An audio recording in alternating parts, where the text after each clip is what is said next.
welcome back to 25 Days of Real Estate here with Charlie Porter. Thank you guys for tuning in as always, definitely. So, today's episode, we're going to be talking about investment properties versus buying my first home. And I think it's going to be a fun one because you can go both sides of it, right? It doesn't really matter which way you lean or which way you go, okay? It's all dependent on your situation and what strategy that you want to take for your personal gain, okay? It doesn't really matter, like I say, which way you go, but it's a couple things that I would say you want to look at first before you make a decision which way you want to go, because help you understand how you can look at it from a long-term perspective. Okay, first things first, I would say, hey, do you have a family right now? Right? Are you living by yourself or are you living with a roommate? Are you only taking care of yourself, or do you have, like I say, a family to take care of? You have kids, a partner, a wife, whatever you have, or a husband, whatever is going on your end, right? Those are a couple things that I want to look at, right?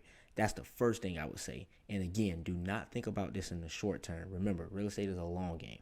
You want to play the long game and say, hey, what is something that I could do further down the line that'll help me make gains in this investment? And each one is an investment, regardless if it's an investment property, get passive income, or you're buying yourself a home for yourself, right? So if you're going for the first home, right, it's good to get into that particular market, right? Because one, you're going to understand the transaction. And then you could say, hey, I'm probably going to be staying put because I do have a family for a little while. So let me just go ahead and get in now, get in a good interest rate. And then later down the road, I can either move out or do a cash out refinance and then use that funds to make any other investments too as well, with different investors in the market, or pool our money together, do whatever we need to do. Okay. So that'll be a couple things I would say for the first home, right? But if you're a regular investor, say you're living by yourself, or even you have a roommate or a business partner that you're working with, right? It's a great way to get in because now you can create that passive income for yourself right away. Okay. Now, house hacking would be a good one too as well. You can get you a duplex, and go ahead and rent out those other rooms, help pay for that mortgage, and then you only have to stay in the duplex for about a year, about 12 months, right? And then you can go ahead and move out and then make even more passive income when it comes to that. Okay. Again, this is the long game, right? This are all on both sides. It'll help you get into the market and understand how the market turns and how things go, right? Now, if you're on the investor side though, I will caution you, right? Make sure you have enough cash reserves for any time maybe a tenant may not be in you may not be renting out to a specific tenant, or there is a downturn. Prime example, COVID-19 that actually just happened, okay? That's something that you want to make sure you have the cash reserves in place, because there were moratoriums that were in place to hold people and forcing people from not being kicked out because they didn't pay rent. And then there were also government assistance in place as well for landlords in a sense, but that was only really in certain areas. And then that was hard to get to as well. So definitely make sure that you have everything that you need to make sure this is set up as you want it to be, right? Again, downturns are going to happen. That's why you have to think long term, right? And not just short term, maybe 1 year or 2 years when it comes to this, okay?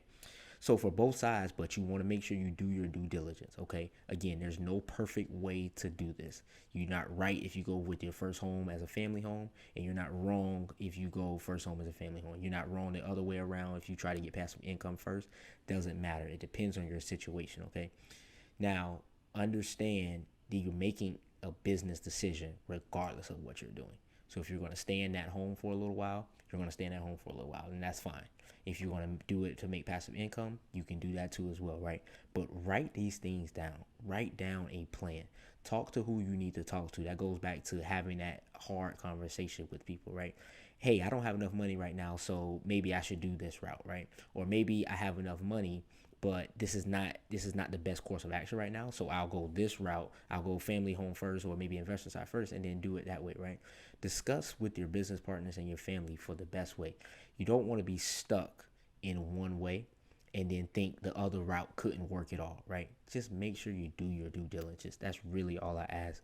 That's why I'm giving you guys this information, because this is the knowledge that you're going to need. And this is just to get you started, right? I just want to get your foot in the door. I don't want this to be the end all be all, right?